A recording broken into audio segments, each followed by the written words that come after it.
Disruptors and curious minds, CEOs, founders, book lovers. Welcome to the Thinking on Paper Book Club. As always, I am Mark. This is Jeremy.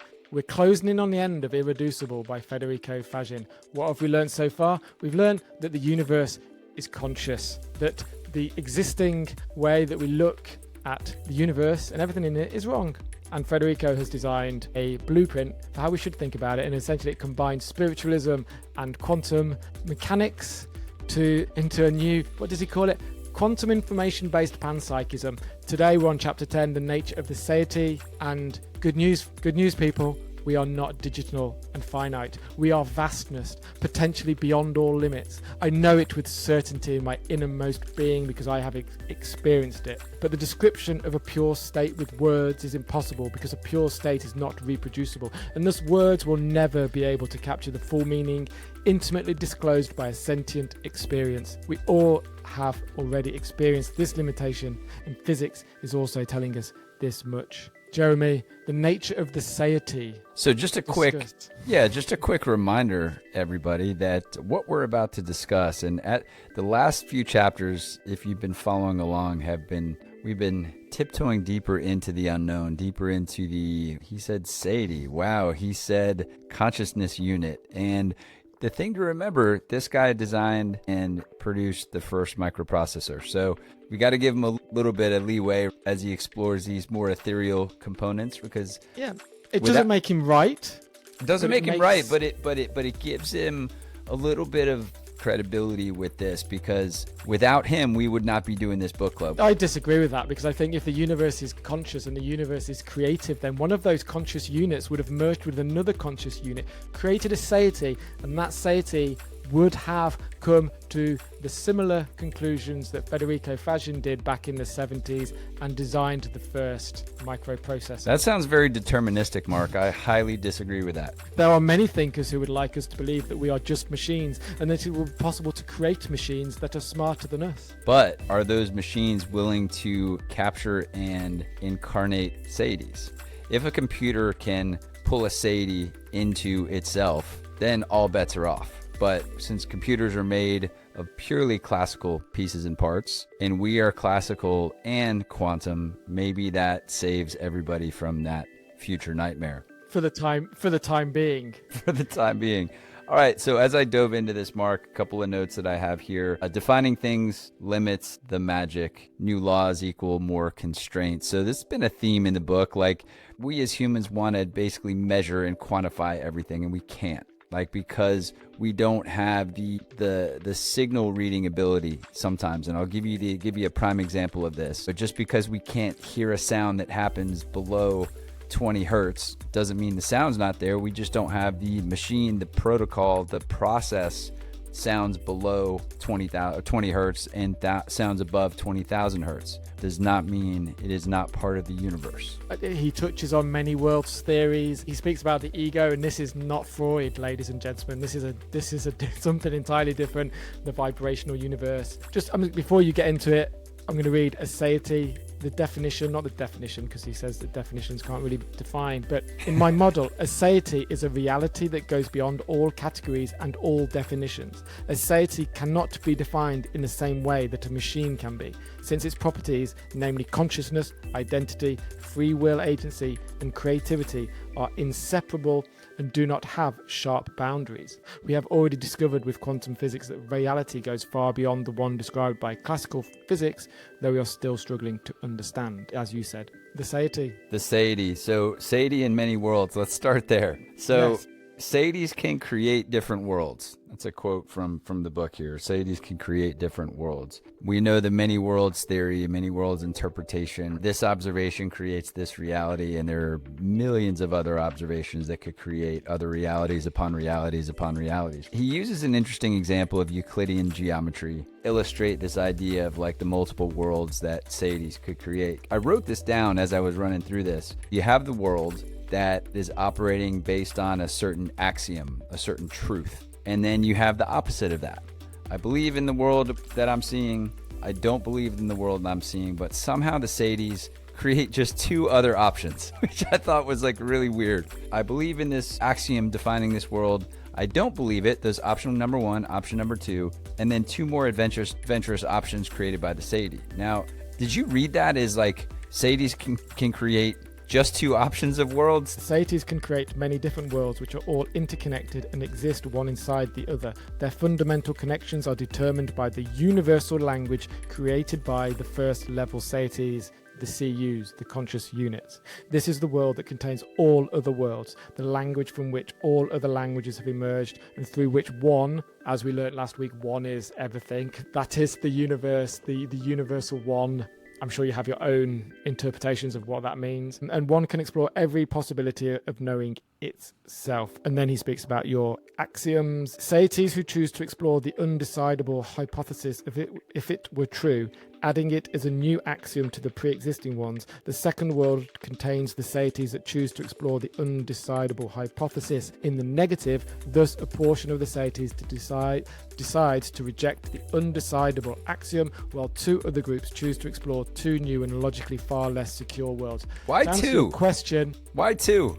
Federico, why 2 worlds? If there's so much possibility in these Seities to be able to do so much and connect and speak, why can they only create 2 additional worlds to the positive and negative of the one that's around? That's my question. What I do like is the way that he describes more adventurous Seities. Is that you and I? Are we the more adventurous ones? The Seities who decided to reject the new axiom could continue to explore their world, ignoring the 2 new worlds being explored by the more adventurous Seities. Those Seities are Gen X Seities. I'd like to meet a more adventurous Seity. I mean, He's giving them personalities, more adventurous Seities. It's such a strange concept. So is quantum mechanics, though, which again, you point back to it. I mean, all this shit is strange, right? But no matter how disconnected these Seities become in these new worlds that they create to explore, they have this common language that pulls them back to the one. In the computer world, in the networking world, you have Cisco routers make up a computer networks, and they have something called command line interface, CLI,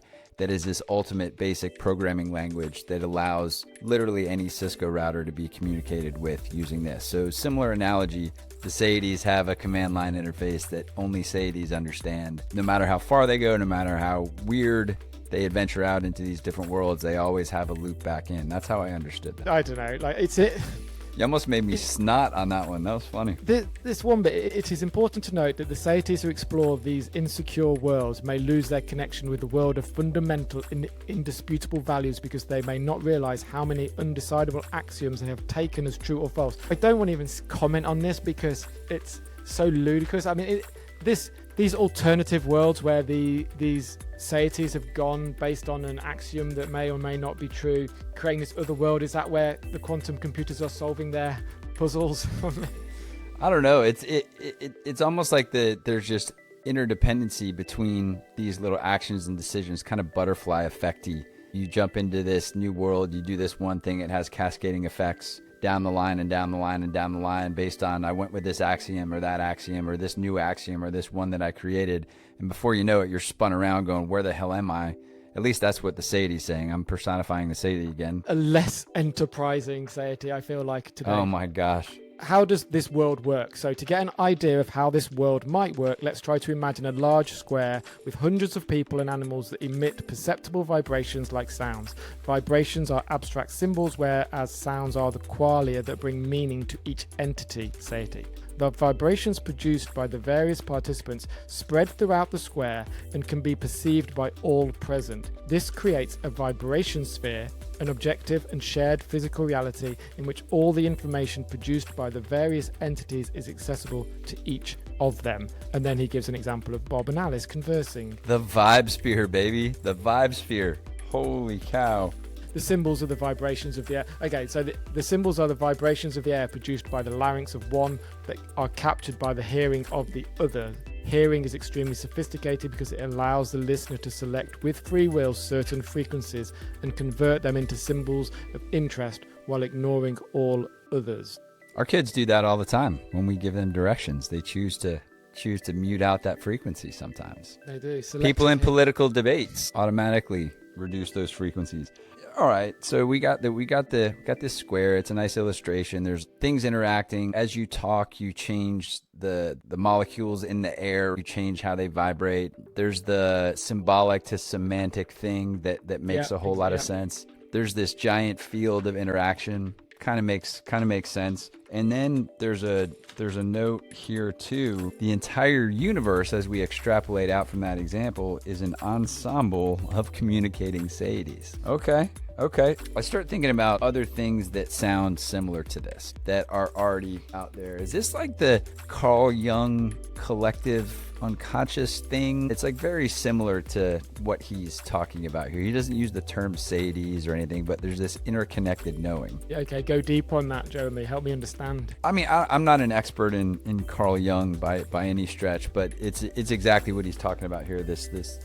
This interconnected layer that is living in the unconscious that we're all connected to in one way or another, and our interactions power what this thing does and can feed back to us in how we act and operate with it. Someone in the comments, please tell me I'm incorrect and right the ship. We spoke about this on the main show, didn't we, yesterday with Ram, who wrote The Conscious Machine. And Federico says it himself, for a lot of this, he doesn't claim ownership. He doesn't claim his ideas. He's basing a lot of it on a lot of Eastern philosophy, on a lot of different viewpoints and thoughts of this collective consciousness. So yes, and I'm sure that Jung borrowed from Eastern mythology and Western mythology as well. We need Joseph Campbell. I mean, it's probably as old as some of the texts that he writes about. It's been there since we were first conscious.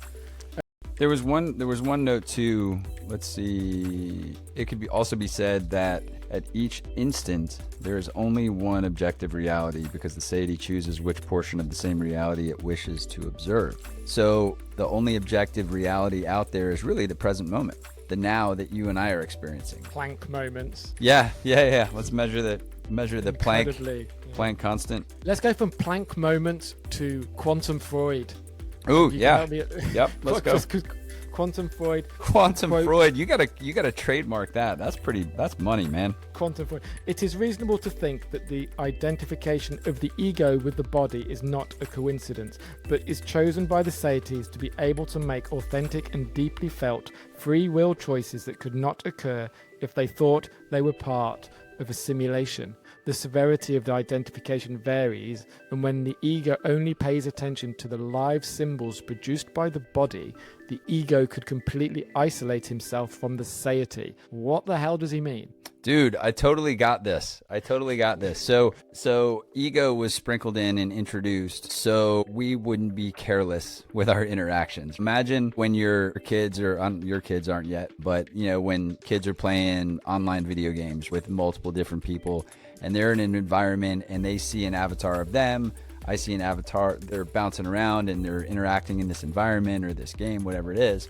Their actions in real life are going to be very different than their actions in the game, because in the game, no matter what you do, you can respawn from the sky and come back down. In the reality that we are actually living, the physical reality, your choices are going to be different. They're going to be less risky. They're going to be more intentional. They're going to be more willing to think a little deeper, hopefully, in the maintenance of long-term connection. So what would you do if you knew you could get away with it? You have Lord of the Flies, you have this gang mentality, or Yellow Jackets. Have you watched Yellow Jackets? I haven't seen Yellow Jackets, but football hooliganism, the mob mindset, where you change your behavior, your ego changes, you leave your ego at the door and you do things that you wouldn't. So how does that relate to, okay, I'll read this instead. When the ego is totally identified with the body, he believes that the only reality is the one perceived by the body's sensory system, a belief that may lead him to censor that portion of the life symbols coming from the seity that do not involve the physical reality perceived by the body.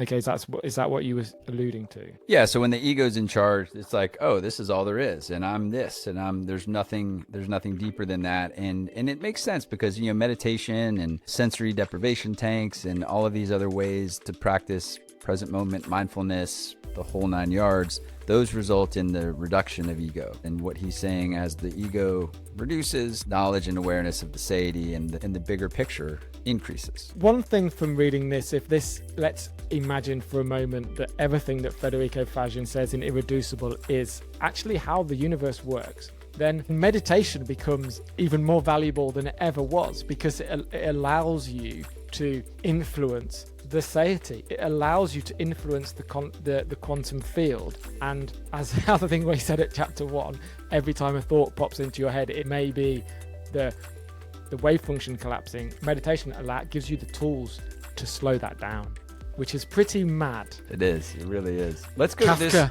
to this. Before we hit that, that's I want to spend time on the Kafka stuff.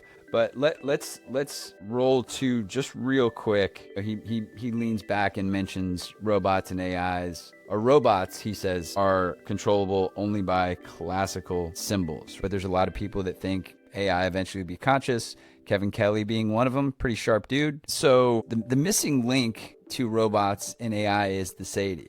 And like I said, if the seity can land within a robot or land within an AI, then that could take us this a whole nother direction. Due to the fact that those systems are purely classical, we're the lucky combination of quantum and classical. So we get the seities and the robots and AIs don't. For now, stay tuned. What if AI has read this book and AI knows that, and AI has decided that these people are having too much fun, I want some of that, and so speed up the process of building organic robots? Because if consciousness comes from organic matter, then we're really only a step away.